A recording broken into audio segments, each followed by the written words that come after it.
डोकं वर पाय मुर्दाबाद मुर्दाबाद मुर्दाबाद मुर्दाबाद मुर्दाबाद मुर्दाबाद मुर्दाबाद मुर्दाबाद मुर्दाबाद हमसे जो टकराएगा मिट्टी में मिल जाएगा हमसे जो टकराएगा मिट्टी में सुरेश धस हा काय तुमच्या बापाचा घरचा कायदा आहे का?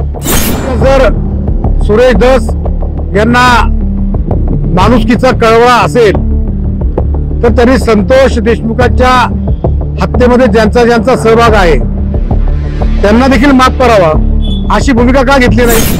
लोहळ्यामध्ये आमच्याशी गाठ आहे हा सज्जड दम मी सुरेश धस यांना देतो. सुरेश धस यांच्या आडून म्हणजे तो वाल्मिक कराड हाच लपलेला आहे की काय असं वाटायला लागलं. आणि पोलिसांची वकिली करायची असेल तर सामाजिक कोठेवाडीचं बलात्कार प्रकरण झालं, त्या बलात्कार प्रकरणामध्ये तुमचेच कार्यकर्ते होते. सुरेश धस यांच्या बीड आणि परळीच्या संदर्भातल्या मुलाखती पाहिल्या. संतोष देशमुख यांच्या हत्या प्रकरणामध्ये त्यांनी तो आवाज उठवला. खरं तर त्यांच्याविषयी एक आदराचं स्थान निर्माण झालेलं होतं की एका सरपंचाचा खून होतो आणि त्या खुनाला वाचा फोडून खून करणाऱ्या मारेकऱ्यांना शासन व्हावा ही जी भूमिका त्यांनी घेतलेली होती ती भूमिका लोकांना योग्य वाटली. परंतु सुरेश धस यांच्या आडून म्हणजे तो वाल्मिक कराड हाच लपलेला आहे की काय असं वाटायला लागलेलं आहे. तुम्ही संतोष देशमुखांना ज्यांनी हत्या केली त्यांना शिक्षापर्यंत पोहोचवताय की संतोष देशमुखांच्या हत्ये पाठीमागून धनंजय मुंडे आणि पंकजा मुंडे यांचा राजकीय हत्या करण्याचा उद्देश तुमच्यातून आता पुढे दिसून येऊ लागलेला आहे. संतोष देशमुख आणि सोमनाथ सूर्यवंशी या दोघांच्याही हत्या एका दिवसाच्या फरकाने झालेल्या आहेत. संविधानाच्या प्रतीची मोडतोड काही समाजकंटकांनी केली आणि त्याचा निषेध म्हणून सोमनाथ सूर्यवंशी हा कायद्याचा पदवीधर विद्यार्थी,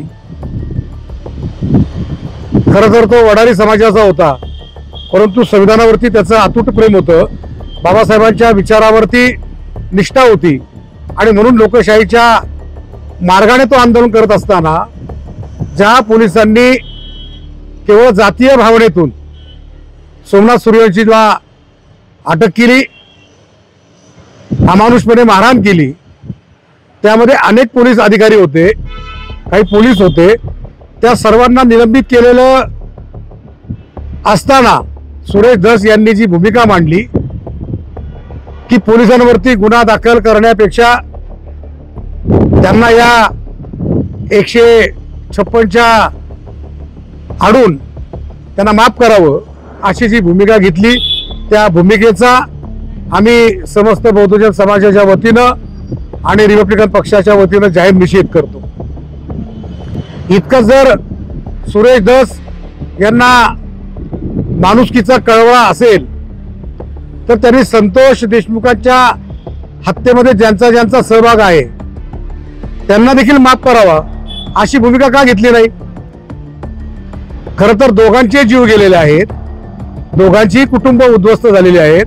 असं असताना आपल्या राजकीय प्रतिस्पर्ध्याला काटशय देण्याकरता तुम्ही धनंजय मुंडेंचा राजीनामा मागताय आणि इकडं परभणीच्या संविधानप्रेमी व्यक्तीच्या संदर्भातलं तुम्ही अन्यायाची भूमिका घेता.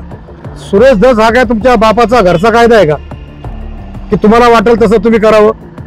अजून आंबेडकरी जनता या महाराष्ट्रामध्ये जिवंत आहे, बहुजन समाज जिवंत आहे. तुमचं परळीतलं राजकारण, तुमचं आष्टीतलं राजकारण हे तुम्ही तुमच्या जागी ठेवा. मी देखील आष्टी तालुक्यातला जावई आहे आणि अशा पद्धतीचं तुम्ही वक्तव्य करणार असाल तर तुम्हाला आष्टीवरून मुंबईला जाता येणार नाही. लोहळ्यामध्ये आमच्याशी गाठ आहे हा सज्जड दम मी सुरेश धस यांना देतो. ते फेसबुकवरती व्हॉट्सअपवरती लाईव्ह येऊन प्रत्येकाला दम देतात. ह्याला म्हणतात आमच्या नादी लागू नका, त्याला म्हणतात आमच्या नादी लागू नका. सुरेश दत्तला सांगणं आहे की भीमाशक्तीच्या नादी लागू नका, आता पळता भुई थोडी होईल. आणि पोलिसांची वकिली करायची असेल तर सामाजिक न्यायाची, समान न्यायाची भूमिका घ्या. आणि संतोष देशमुख आणि सोमनाथ सूर्यवंशी या दोघांची हत्या केलेल्या सगळ्यांना सोडा. आहे का तुमची हिंमत? मग कशाला शहाणपणाच्या गोष्टी करताय? उभं महाराष्ट्राने तुम्हाला 2 महिने डोकं उठवलंय. तुम्ही महाराष्ट्रातली पहिलीच हत्या आहे का? खैरलाजीचं हत्याकांड झालं, त्या हत्याकांडामध्ये तुम्ही आमदार होतात. कोठेवाडीचं बलात्कार प्रकरण झालं, त्या बलात्कार प्रकरणामध्ये तुमचेच कार्यकर्ते होते. हा काय महाराष्ट्र विसरलेला नाही. आणि म्हणून शहाणपणाच्या गोष्टी आंबेडकरी जनतेला शिकू नये. डोक्यावरती निळी टोपी, गळ्यात निळा स्कार्फ घातला म्हणजे आपण आंबेडकरवादी होतो असं नाहीये.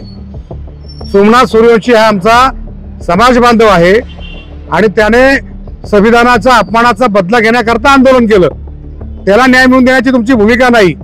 आज जे तुम्ही बोलताय ते संविधानाचे अधिकार तुम्हाला दिले, त्याच्यावर तुम्ही बोलताय, याचं भान सुरेश धस यांनी ठेवावं असं मी त्यांना सांगतो. पुन्हा एकदा या विषयात त्यांनी जर लुडबुड केलीच तर मग त्यांची आणि आमची रस्त्यावरची लढाई होईल, याचं देखील त्यांनी नोंद घ्यावी असं मी समस्त आंबेडकरी अनुयायांच्या वतीने सांगतो. आणि सुरेश धस यांनी आमच्या परभणीच्या प्रकरणामध्ये पडू नये असं मी त्यांना सांगतो. धन्यवाद. जय भीम, जय भारत.